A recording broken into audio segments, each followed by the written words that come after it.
So just to obviously introduce ourselves, I'm Tim, this is Jeremy. As you can see, my smaller younger brother has grown up to be a formidable challenge now, so our mothers will be really pleased that we now actually get along and actually work together rather than fighting each other. Still fight a little. Constructively. So just a simple what is NAIAS, as Russell sort of introduced. Basically, we're building an app and building a platform to get people outdoors exploring our natural spaces, green spaces, and really allowing councils and Australia to showcase what's actually here on our doorstep so that locals actually see what's available, as well as from a tourism perspective is, you know, we want to get users into the region. We're right at the beginning of our journey, so obviously partnering with Southern Grampian Shire Council as well, which has been great. But we sort of started our sort of foundations in Ipswich. And part of what today's talk will sort of cover is, you know, what problems, how to define problems, how to actually create better problems out of that. So we started as a hackathon, which will also cover a little bit of detail of what that involves. But essentially, council had an open problem. So they came out and just sort of said, hey, here's what we're trying to solve. So rather than producing a closed solution, going to tender, they basically went out to the community and said, is there a better way we can achieve this? Jeremy and I were lucky to be the winners of that competition, and so we've actually spun a business and, you know, great aspirations out of that.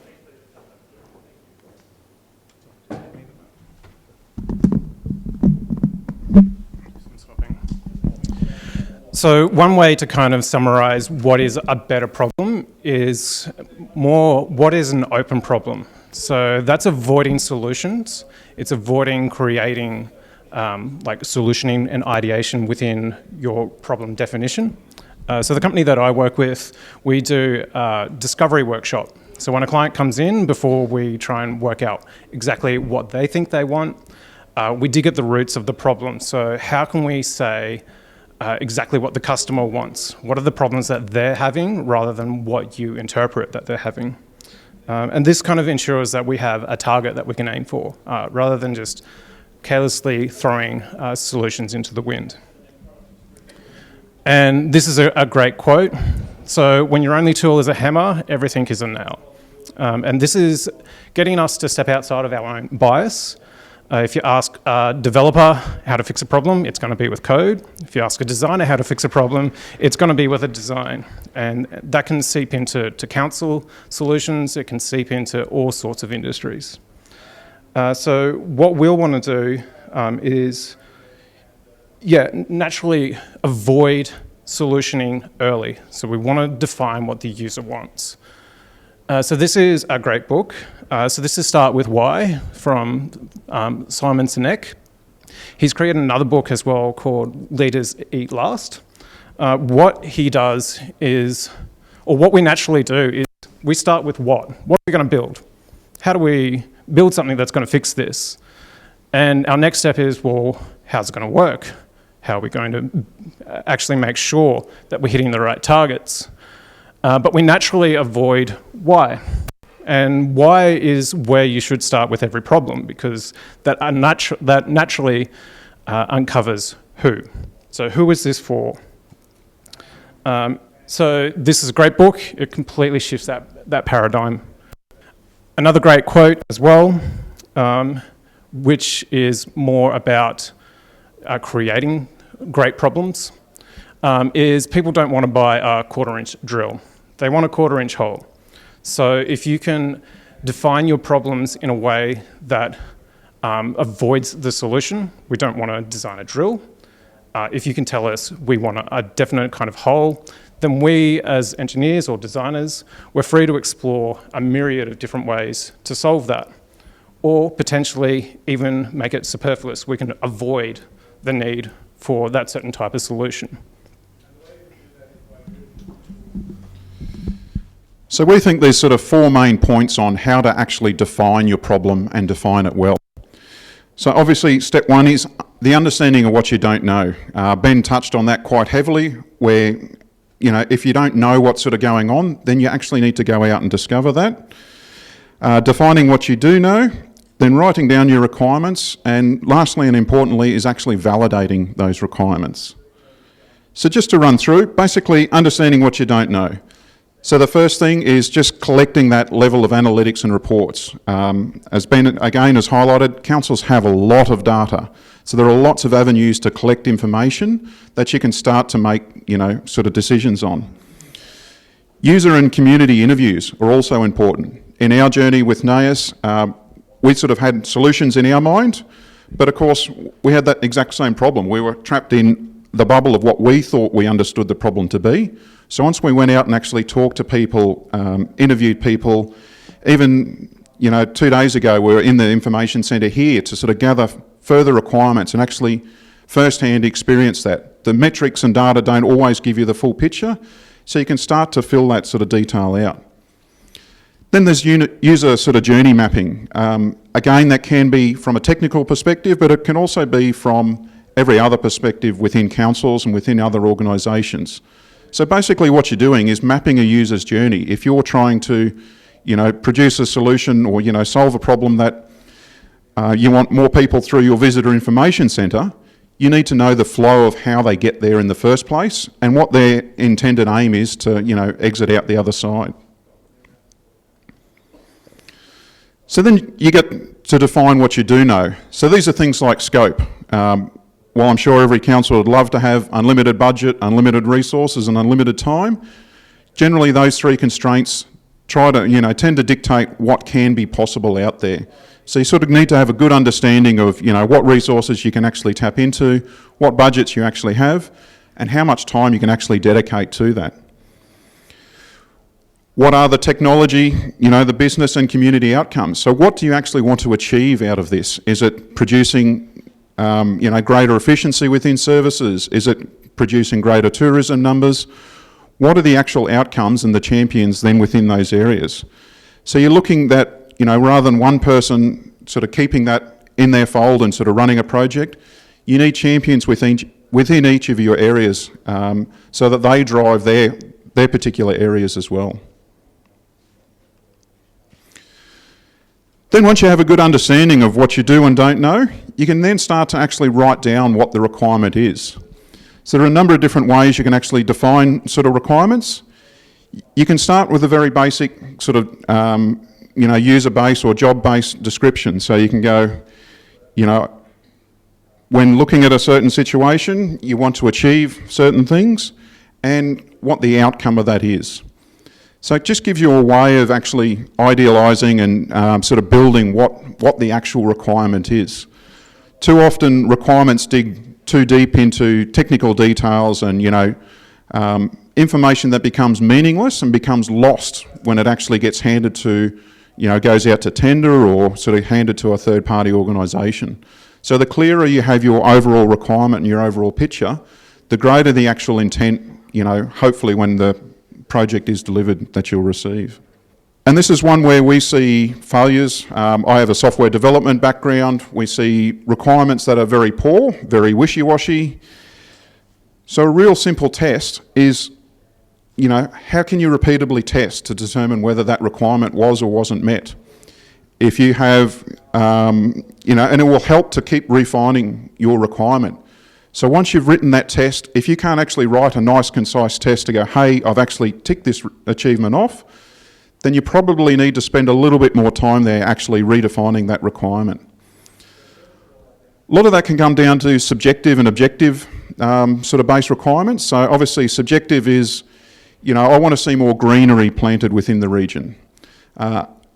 Very hard to measure because how much is more, and that becomes a personal opinion, which is fine to define a large scope, but when you hand that over to somebody to actually implement, more means, it could be 10% more, it could be 50% more. So turning that into an objective requirement where we want to see, 20% greater planting densities within gardens. You've now got a measurable, definable benchmark that you can actually run that against. So to bring us to a nice little quote to summarise that up, Abraham Lincoln, of course, said, give me 6 hours to chop down a tree and I'll spend the first 4 hours sharpening the axe. So again, coming back to that requirements is, You want to neatly define that requirement before you actually get out there and start doing. So that kind of brings us to a point of what do you do with now this great problem definition? So these are two ways that we know to solve big problems. So the first is have a system. So this is a roadmap, a little bit of a mud map to guide you through solutioning and ideation steps. The other is have a team. So we're going to go into both. Another great book, and this is by Google Ventures.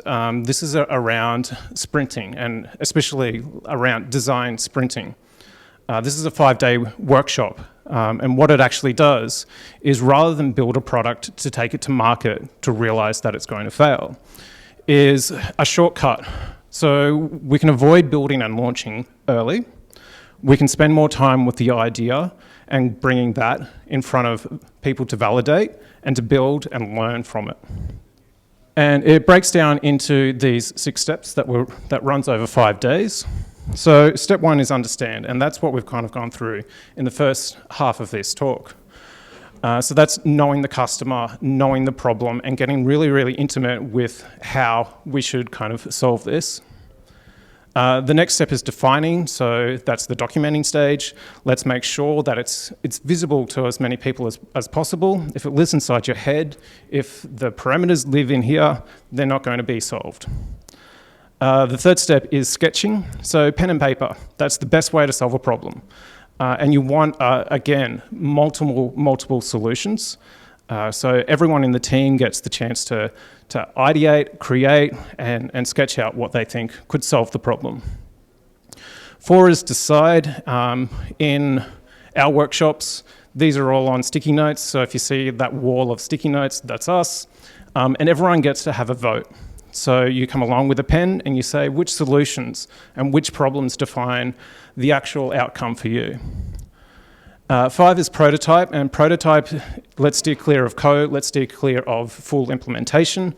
Usually this is a designed prototype for digital, and that will just be static. It will be in the format that we can take it out in front of people, we can get reactions, we can get failures very early. And of course, that is the validation. So that will be user interviews, summaries, and really good synopsis of what we've done and what we haven't done right. And then it's a loop. So that's right back to the idea and learn stage. This is an open source kit as well from Google. It is a 5-day workshop typically. It doesn't always have to be digital. There are great user stories on there and case studies where they've solved real world problems. And of course, lots and lots of product problems. So probably just to summarise and sort of bring out, obviously hackathon was also sort of touched on earlier as well, but our sort of, our product sort of came out of a hackathon. So the first question normally is, well, what is a hackathon? So basically it's any event of any duration where people of any background come together to solve problems. It's come from a technical background normally, but it doesn't have to apply to that. A lot of hackathons that are run these days are solving, problems that are well outside of a tech realm. So it's anywhere you can get people together to actually come along and find ideas and see what's possible out of that. So the advantages of a hackathon is basically, again, it's that opportunity to get outside ideas. For councils and for corporations, they generally love hackathons because they can be closed by nature and they get outsiders coming in. So they get residents, ratepayers, companies that, work in some of these areas that they didn't realise exist will come in and start to share ideas, share, what could be possible. It's a pretty low risk and low cost activity. Hackathons can be as simple as, providing a library room, providing pizzas and, putting a few drinks on. People love to come along and solve problems. So again, it's just a nice low cost activity that, could potentially generate, great returns from it. And of course, it brings all backgrounds together. So a lot of the hackathons that I've sort of been involved with, I'm generally sought after because I'm the techie type, but there's always a lot of business people, there's a lot of community people, there's a lot of subject matter experts that are trying to connect all the dots together. So they have some pieces of the puzzle, and the great thing about a hackathon is you can form a team and actually combine those ideas. So whereas I may be very weak in certain subjects, I can combine and form a team to actually build upon that idea and cover the whole spectrum. So if you're looking to run a hackathon, there's a very, very simple guide. So if you go to hackathon.guide, there's a website that'll sort of give you ideas on how to run it, what you need to do from an organisational perspective, what you need to prepare for, and give you a bit of a blueprint on how to run a hackathon. There's also plenty of videos on YouTube and sort of visual, sort of seeing what other hackathons have sort of occurred in the past. Skip back to the other slide. So the picture, this was from our hackathon, which was the Ipswich City Council Digicon hackathon. So they used their local sort of incubator space to house it. We probably had 40 to 50 participants sort of go through, and there were 6 teams formed. Everybody got a weekend of the chance to build their ideas, and sort of council just came with an open problem of, we want to get more people out into our conservation estates. So council ended up with 6 different answers to that problem. And from that, they had a panel of judges that decided, hey, which ones of these, do we see merit? And they chose a winner, which luckily was us. And we've been able to, take that from just a concept to now a product that we're out to market with. So to summarise, basically with an open problem, you give a space to get outside solutions, some creative thinking, and basically better outcomes. If I bring it back to our sort of case, if council had gone to market and said, hey, we need an app to get people out and exploring, they could write a tender themselves, they could go out to an app development company, but they may not have got the full sort of solution. They may have just got what they thought was the answer and what they thought would solve the problem. So yeah, basically NAIS is sort of born out of that open problem. We've been able to take it from just a problem, trying to neatly define how we think we can solve that, and actually, 2 years later, we're now a product to market, so there is an outcome that's been achieved from that. Any questions? Can you talk a little bit more about the NAIS app itself? If you got some time. Yeah, certainly. So basically, what we've tried to do is take, especially with councils, they've normally got a lot of data on what their facilities and what their sort of natural spaces are, their conservation estates. We've turned that into a nice interactive digital app. So rather than having to pick up brochures from a visitor information centre or actually arriving at the destination and the little slot where the brochures are meant to be are missing, we've actually got an app that allows people to download it before they get out there and see what's available. So we cover everything from sort of conservation estates, national parks, through to just green spaces as well.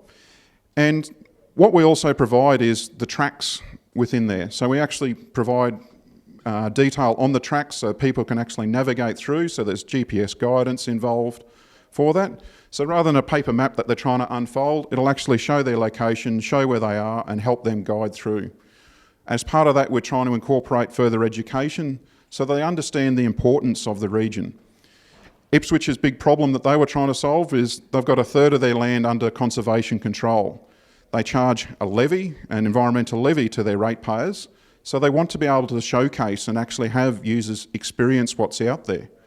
And we're over 3,000 users now in Ipswich, and the feedback we've received so far, we've run surveys to sort of make sure we're on the right track, is we had 70% of respondents actually say, well, we've discovered areas we didn't actually know within our own local region.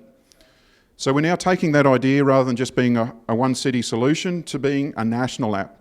And the reason we want to do that is, once you've explored your local bubble, if you're a local sort of resident, is what else is just around you? What else can travel just a couple of hours for? Then go further again. If I want to make a day trip somewhere, where can I go? So our philosophy is, the more councils, and as we go national, we're not stealing sort of tourism and sort of stealing visitors from areas, but we're giving users the ability to see what's around them, what's in their region, and go out and instead of planning, to drive through a town, maybe they actually want to spend time to stop and see what's there. Yes, Dave. How do you promote, get out the word that your app is available to do exactly that? Yeah, so we partner heavily with the local councils. So our business model is basically we form a partnership with the council, we bring their information and sort of data on board, and we sort of value add and visually sort of enhance some of that information as well. And we sort of, depending on the council, let them be the key driver of marketing opportunities. For Ipswich, for example, they did quite a bit of social media campaigning and had a huge sort of user uptake, but they also have increased or incorporated into their signage within each of the areas as well. Any other questions? Yes, at the back. Are you able to hook into our international tourists at all?